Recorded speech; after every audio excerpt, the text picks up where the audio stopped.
Welcome back to Eliances Heroes, where heroes in business align. To be part of our super community and find out more about Eliances, visit www.Eliances.com. That's right. And welcome back to. Thank you so much for the feedback we continue to have on when I had and interviewed the co-founder of Zillow.com and also the founder of eNetwork.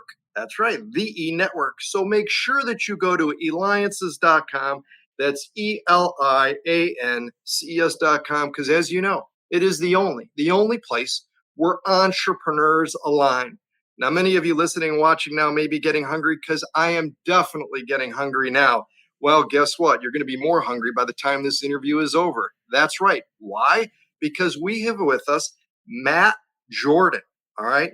He is not one, not five, 8-time competition show veteran, Food Network, guys, grocery games, Food Network star, favorites, and Cutthroat Kitchen, national chef, and if that wasn't enough, multi-million-dollar sales leader for the world's largest food and beverage company.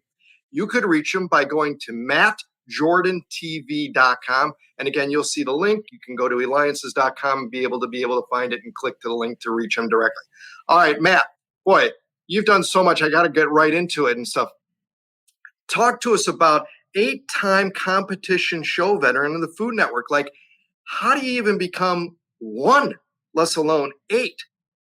Yeah, thanks for having me, David. And hey to everybody out there. So Food Network has been extremely generous to me over the years. And it really started when I was 9 years old here locally in Arizona. I did all of the local TV segments at all of the local stations. And fast forward to when I was in culinary school, I acted as my own agent and would call up the Food Network, do my research, ask the assistants to transfer me to so-and-so executive, and I would leave and pitch voicemails where I would, share who I was, potential show concepts.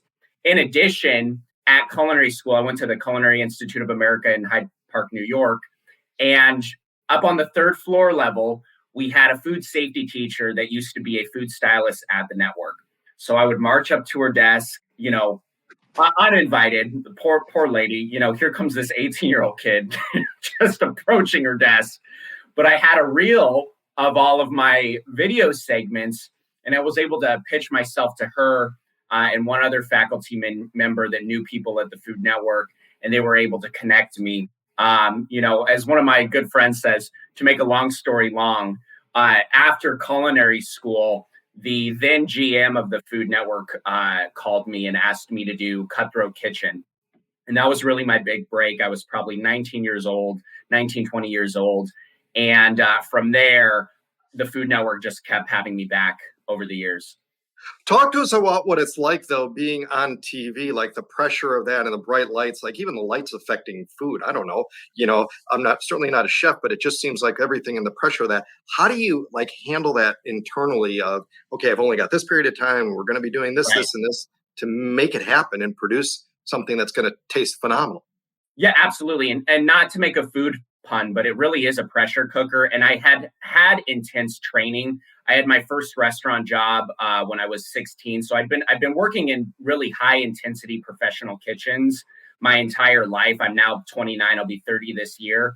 And in addition, doing the live segments on, Arizona Midday and, 12 News and all of the local stations here, it gave me good practice. But when you fly to Hollywood and you're on a studio lot and you're filming a show, it's another level of intense.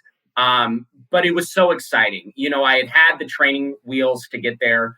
And when you're thrown into the boiling water of a high, intensity, really high dollar amount production, it's a sink or swim sort of situation. The time clocks are real. You really have to trust your laurels. There's no preparing for it. You've done all the preparing, in your professional career and working. And when you're in that moment, it's almost like your brain shuts off and you have to go by pure intuition. Does it get any easier by the time you're at your 5th one? You kind of get acclimated to what's going to happen? Absolutely. You really get used to the format of hearing what the challenge is, and then just cooking. What I really recommend, to anybody that is, competing is really develop your clear point of view style and trust yourself. When you're in the moment making decisions, you have a clock that's running at either 25, 30 minutes. At the end of that 30 minutes, you're going to be serving food to the judges. You need to be cooking food immediately. You need to get stuff on the grill immediately. And so there's really no time for planning. Where I really shift to is, what am I craving? And that is generally what I cook. To answer your question, though, yes, it absolutely does get easier. By the time I did the 5th or 6th show with the Food Network, you get used to being on that big studio lot set, and it just begins to feel like home. How did you know that you were good at what you were doing in regards to the cooking aspect of it? Because, listen, there's a lot of people who think they're good chefs, but they're the only ones that eat the food that they make. David. Right? You're like, this tastes good to me. I don't know. Yeah. You know what it comes down to? Does the food sell? I think that's what it's about. And whether it's selling in a restaurant or in mass manufacturing or in being invited back to the Food Network, if you're looking at it from a digital standpoint, are people commenting on your posts, downloading your recipes? Really, it comes down to sales. Television is still a business. Talent on TV, it is, they're there to make the business money. And so it's really a measurable thing, is, are people seeking you for your food? And man, I think you nailed it, because you're right. The cooking aspect is one part of it, but then it's keeping people engaged. Yes. Not at like Guy, right? For example, I mean, right, bringing that, and like you have, bringing that out. But, while you're cooking, how do you have both minds on both things of that? Like, I got to keep people engaged. I got to make sure that I'm cooking. I got to make sure it's the right temperature, ingredients, and everything happening at once in a short period of time, and all these people and cameras on me. Yeah, it's really hard, David. But I think it's just one of those things where some people are really good at being a doctor. Some people are really good at, spreadsheets and working in supply chain. And I think this is just one of those things that you have a natural tendency for. I'm really able to sort of shut off my brain, listen to what producers are saying, think about the challenge, but then also be going through the minutia of, practical skill when it comes to cooking. And where I think a lot of that derives from is working in high intensity kitchens and working on the hotline. You come in at, 2:00, let's say you're working dinner service. It's a Friday or Saturday night. You've got 300 on the books. I worked in restaurants where they were like $50, $60, $70 plates, really high end food, with elite staff and a lot of pressure and extremely intense. And so I think that is the training that is necessary in order to thrive in the camera, film, part of it, because you're right. It's also entertainment. TV is entertainment first, and then it's the food. No one's going to end up tasting your food because it's on TV. They're going to make it in their home. So I think being able to rest on your skill and your laurels of, I know my food, I'm confident in my food, and then just being able to be yourself. That's really the recipe for success. Excellent. Again, and this show is successful because I have the opportunity to meet incredible people like you, Matt, on the Eliances Heroes Show. So make sure that you go to Eliances.com. That's ELIANCS.com. Why? The only place where entrepreneurs align, because we have with us Matt Jordan, 8-time competition show veteran, Food Network. You can reach him at mattjordantv.com, mattjordantv.com. Matt, what are they going to find when they go to your website, mattjordantv.com? Yeah, absolutely. Thanks, David, for plugging that. You're going to see a quick bio about myself, some representation of the food that I like to cook, and then a contact form. I'm always open to opportunities. My goals and ambitions are still to, have a cookbook, have a television show, the whole shebang, a restaurant chain in my name, a restaurant group. And so my website is really a professional profile where other professionals and or fans can reach me. Absolutely. That's incredible. And again, Matt, Just do you ever like what goes through your mind when you have watched yourself on TV? Like, is it where it's a critique or it's like what goes through your mind when someone sees you when you see yourself on TV? Yeah, David, I'm extremely critical of myself. I really use it to study, whether that be changing mannerisms or things I say, recipes I cook. It's almost like a football player watching themselves play. I really use it to study. That being said, I'm not like, watching them all the time.